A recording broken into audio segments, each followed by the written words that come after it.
तो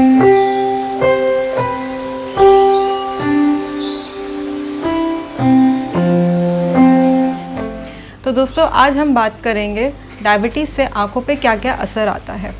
जैसे ही आपको शुगर डायग्नोस हो, आप तुरंत अपने आँखों के डॉक्टर के पास कंसल्ट कीजिए।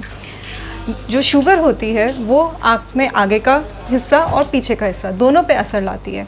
आगे जो हमारा लेंस होता है उस पे वो करती है मोतियाबिंद, जिसे हम बोलते हैं कैटरेक्ट, और पीछे रेटिना पे वो करती है, जिसे हम पर्दा बोलते हैं, उस पे वो करती है रेटिनोपैथी, डायबिटिक रेटिनोपैथी।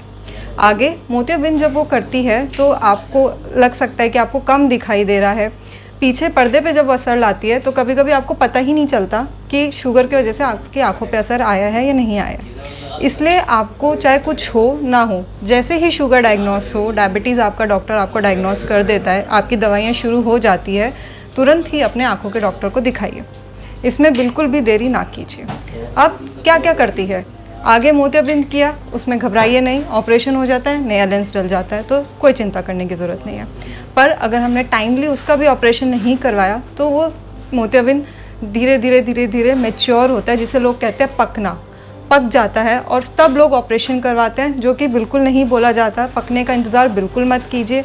शुरू में ही जैसे ही मोतियाबिंद डायग्नोस हो तुरंत ऑपरेशन करवा लीजिए। क्यों? क्योंकि जैसे ही मोतियाबिंद पकेगा, जिसे हम बोलते हैं मैच्योर कैटरेक्ट, उसके बाद ऑपरेशन करने में डॉक्टर को भी दिक्कत आती है, मरीज़ को भी दिक्कत होती है। क्यों? क्योंकि पीछे का पर्दा हिल जाता है, कमज़ोर हो जाता है, जिस वजह से जो लेंस डलता है उसमें भी दिक्कत आती है। तो इसलिए पकने का बिल्कुल इंतज़ार मत कीजिए, ऑपरेशन करवा लीजिए।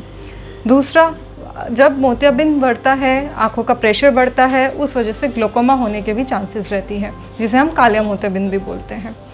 तो उसके लिए टाइमली आप दिखाइए, आँखों का प्रेशर चेक होगा, आँखों के अलग अलग टाइप के टेस्ट होंगे, जिससे पता चलेगा कि काला मोतियाबिंद है या नहीं है, और उस हिसाब से आपका ट्रीटमेंट किया जाएगा। तीसरा, पीछे का पर्दा, जिसे हम रेटिना बोलते हैं। जब रेटिना में चेंजेस आते हैं, रेटिना में क्या क्या चेंजेस आते हैं, जैसे कि खून के धब्बे आ जाना, नई रक्तवाहिनियाँ आ जाना, ये सब बदलाव आते हैं। पर इसमें पेशेंट को नहीं पता चलता है, इसमें कोई फ़र्क नहीं पड़ता है। नज़र में ज़रूरी नहीं है आपकी नज़र कमज़ोर हो, आँख लाल हो, ऐसा कुछ नहीं होता है, और हमें पता भी नहीं चलता है कि हमारी आँख में शुगर के चेंजेस आ चुके हैं। तो ये ध्यान रखिएगा, इससे फ़र्क नहीं पड़ता, आप दिखाइए अपने डॉक्टर को। आँखों में जो पीछे का पर्दा है उसमें आ सकती है नई रक्तवाहिनियाँ और नए खून के धब्बे। अब क्या होता है, नहीं, अगर टाइमली हमने उसको डिटेक्ट नहीं किया कि खून के धब्बे आ गए हैं, नई रक्तवाहिनियाँ आ गई हैं, तो वो धीरे धीरे वो रक्तवाहिनियाँ फटेंगी, आँख में खून आ सकता है, और जो पीछे का पर्दा होता है वो कमज़ोर हो जाएगा, पर्दा फट तक सकता है, जिस वजह से बड़े बड़े ऑपरेशन करने पड़ते हैं, जिसके बाद रोशनी कुछ नहीं कह सकते।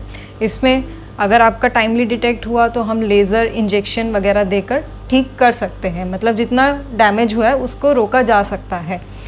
इसलिए शुगर कंट्रोल करनी बहुत ज़रूरी है। शुगर अच्छे से कंट्रोल कीजिए, अपने आँखों का चेकअप हर 6 महीने या 1 साल में करवाते रहिए।